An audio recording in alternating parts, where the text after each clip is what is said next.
جب دین دشمنوں نے دیکھا قرآن کے اندر ملاوٹ نہیں ہو سکتی، سنت اور حدیث کے اندر ملاوٹ نہیں ہو سکتی، تو پھر انہوں نے کیا کیا؟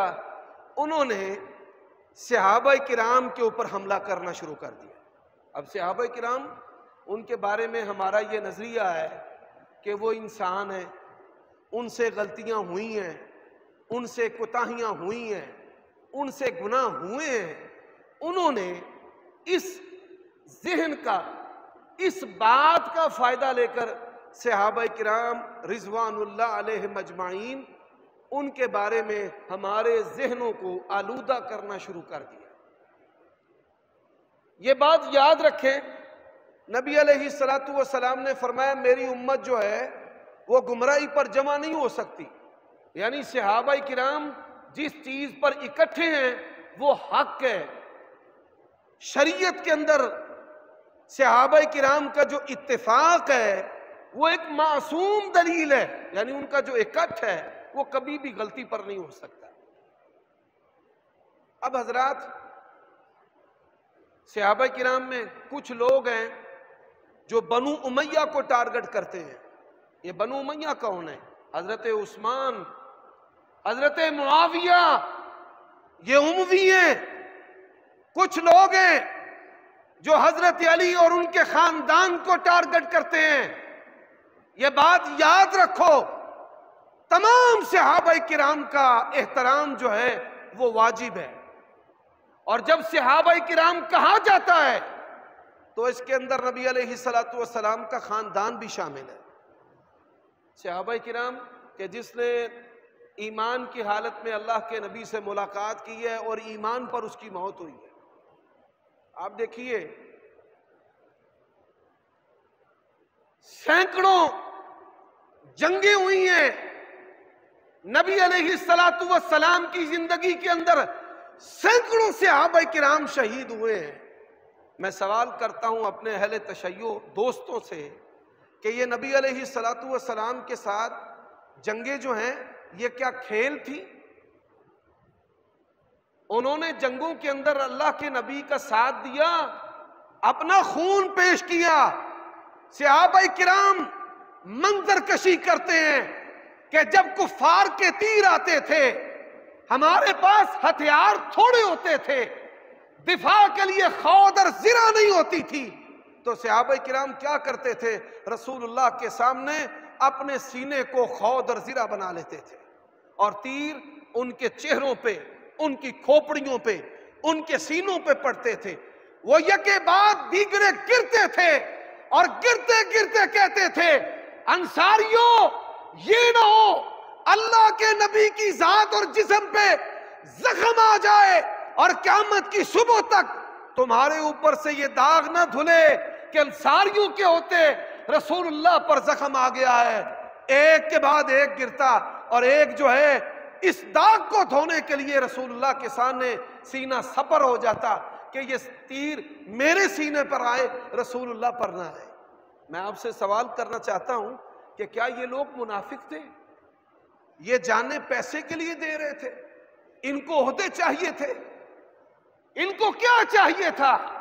حضرات، کیا وجہ ہے جب بدر کا معرکہ ہوا، اللہ کے نبی علیہ السلام فرماتے ہیں جب بدر کی جنگ ہوئی اللہ آسمان دنیا پر آ گیا، اور بدر کا معرکہ آسمان کے رب نے خود دیکھا، اور پھر بدریوں کو کہا اعملوا یا اہل بدر قد غفرت لکم، او بدریوں آج کے بعد اگر کوئی نیکی بھی نہ کرو تمہارے جنت جانے کے لیے یہ بدر کا معرکہ ہی کافی ہے۔ میں اہل تشیع سے سوال کرتا ہوں، کیا وجہ ہے کہ اللہ تعالیٰ نے بدر کی جنگ کو قرآن مجید میں بار بار بیان کیا ہے؟ اس کا سبب کیا ہے؟ ایک طرف لڑنے والا مسلمان بھائی ہے، دوسری طرف بھائی ہے، ایک طرف باپ ہے، دوسری طرف بیٹا ہے، ایک طرف چچا ہے، دوسری طرف بھتیجا ہے، ایک طرف ماموں ہے، دوسری طرف بھانجا ہے، قبیلہ قبیلے کے لیے مرنے والا ہے، ایک طرف ایک قبیلے کے افراد ہیں اور دوسری طرف اسی قبیلے کے افراد ہیں۔ محمد الرسول اللہ والذین معہ اشداء علی الکفار رحماء بینہم. میں سوال کرتا ہوں، ہجرت مدینہ جو ہے یہ کس نبی کو ہوئی ہے؟ اللہ کے نبی علیہ السلام، آپ کی عمر مبارک جو ہے وہ 53 سال تھی، 13 سالہ مکی دور ہے، اور پھر انہوں نے ہجرت کی. والذین آووا ونصروا اولئک هم المؤمنون حقا. بتائیے، اپنی قوم کو چھوڑنا، اپنی فصلوں کو چھوڑنا، اپنے ذخیروں کو چھوڑنا، اپنی دکانوں کو چھوڑنا، اپنے رشتوں کو چھوڑنا، اپنی اولاد کو چھوڑنا، اپنے بوڑھے ماں باپ کو چھوڑنا، اپنے بیوی بچوں کو چھوڑنا، اور رسول اللہ کی محبت میں ہجرت کر کے 500 کلومیٹر ایسی جگہ پر آ جانا کہ جس کا نہ موسم ہموار ہے، ہر آنے والا بیمار ہے. صحابہ کرام بڑی کرب اور تکلیف میں ہیں، کسی کے پاس کھانا نہیں ہے، پینا نہیں ہے، بستر نہیں ہے، گھر نہیں ہے. اللہ نے بھی جن کو چنا پھر کیا کمال چنا ہے.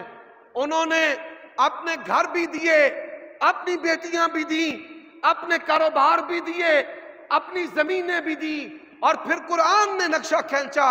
ہجرت کرنے والے والذین آووا ونصروا اولئک هم المؤمنون حقا. فرمایا یہ پکے کھرے اور سچے مسلمان ہیں. میں ان سے سوال کرنا چاہتا ہوں، یہ جانے دینے والے اور یہ ہجرتیں کرنے والے جو ہیں، یہ نعوذ باللہ یہ منافق تھے، انہوں نے رسول اللہ کو چھوڑا ہے. وہ تو کہا کرتے تھے نحن الذین بایعوا محمدا علی الجہاد ما بقینا ابدا.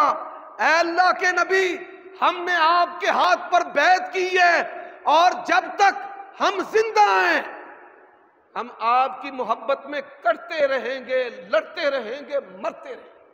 انہوں نے لفظ جہاد بولا ہے، نحن الذین بایعوا محمدا علی الجہاد ما بقینا ابدا.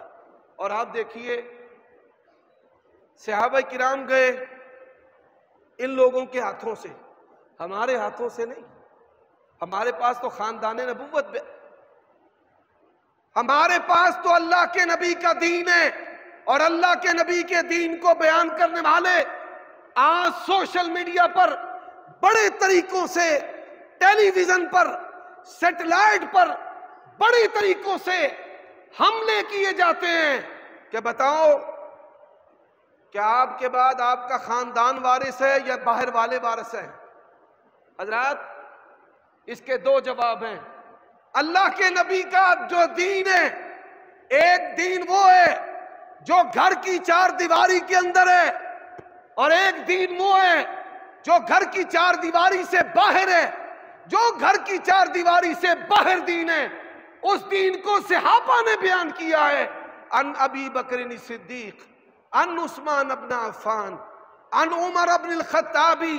آج ہر بندہ کہتا ہے نیتوں کا دار و مدار اعمال پر ہے، شیعہ بھی پڑھتا ہے، سنی بھی پڑھتا ہے، پر اس حدیث کو رسول اللہ سے بیان کس نے کیا ہے؟ اس حدیث کو بیان کرنے والے عمر بن خطاب رضی اللہ تعالیٰ عنہ صرف ایک صحابی ہے، اور دنیا میں کسی صحابی نے اس حدیث کو بیان کیا ہی نہیں. اور جو گھر کا دین تھا وہ ہم نے کس سے لیا ہے؟ ان حفصۃ ام المؤمنین، ان عائشۃ زوج النبی صلی اللہ علیہ وسلم، ان فاطمہ بنت رسول اللہ. ہم نے اللہ کے نبی کا دین گھر والوں سے بھی لیا ہے، اور جو گھر سے باہر صحابہ کرام تھے ان سے بھی لیا ہے.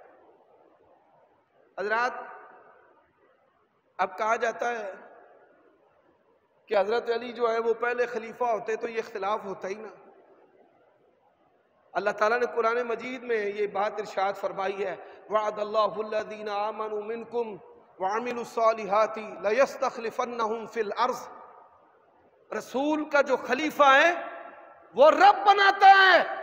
حضرت علی سے پوچھا گیا تھا اللہ کے نبی کے بعد افضل کون ہے؟ انہوں نے کہا ابو بکر افضل ہے. پھر کون ہے؟ فرمایا عمر افضل ہے. یہ کون کہتے ہیں؟ علی بن ابی طالب رضی اللہ تعالیٰ عنہ کہتے ہیں. آج امت کو پھاڑا جا رہا ہے، لڑائیاں ہو رہی ہیں، میں اپنے اہل تشیع بھائیوں سے یہ گزارش کرنا چاہتا ہوں، آج جو چیزیں اور جو اعمال آپ کے مذہب کا تشخص ہیں، ذوالجناح نکالنا، جھنڈے کو کھڑا کرنا، یہ سڑکوں پر اور روڈوں پر نکل کر اپنی محبت کا اظہار کرنا، اپنے جسم کو چیرنا، موتے کے لیے بیسے کرنا، جائیے ان میں سے کوئی ایک چیز حضرت علی اور ان کی اولاد سے مجھے دکھا دیں، اللہ کی قسم ہے قیامت کی صبح تک یہ جو چیزیں آج دین بن چکی ہیں، یہ کوئی شخص بھی خاندان نبوت حضرت علی اور ان کی اولاد سے نہیں دکھا سکتا۔ وہ صبر کرنے والے تھے، وہ اللہ سے مانگنے والے تھے، وہ نمازی تھے، وہ صدقہ و خیرات کرنے والے، زکوٰۃ دینے والے تھے، وہ پاکیزہ تھے، وہ شراب نہیں پیتے تھے، وہ نشاور چیزوں کا استعمال نہیں کرتے تھے، وہ دنیا میں عزت اور عصمت کا پیغام لے کر آئے تھے، وہ متع اور اس کے اسباق دنیا کے اندر نہیں لے کر آئے تھے۔ اللہ کے لیے اس کو سمجھیں۔ تو جب صحابہ کرام آپ کے ہاتھوں سے نکل جائیں گے، پھر قرآن بھی چلا جائے گا اور اللہ کے نبی کی سنت بھی چلی جائے گی۔ اور یہی وجہ ہے کہ آج دادا گیر کون ہے؟ آج دادا گیر وائز ہیں، ذاکرین ہیں، مولوی ملا ہیں، جن کا قرآن اور سنت، خاندان نبوت اور صحابہ کرام کی جماعت سے دور کا بھی تعلق نہیں۔ ان کثیرا من الاحبار والرہبان لیاکلون اموال الناس بالباطل، یہ ناحق طریقوں سے لوگوں کا جو مال کھانے والے ہیں، اللہ نے قرآن میں امت کو ان کے بارے میں خبردار کیا، لیکن افسوس کی بات ہے کہ ہم قرآن اس سے عقیدہ نہیں لیتے، سنت سے عقیدہ نہیں لیتے، خاندان نبوت سے عقیدہ نہیں لیتے، صحابہ کرام سے دین نہیں لیتے۔ جب آپ ان ہستیوں کو ہٹا دیں گے، پھر آپ کے دین اور ایمان کا اللہ ہی حافظ ہے، پھر آپ کبھی بھی دیندار، مومن اور صحیح مسلم نہیں بن سکتے۔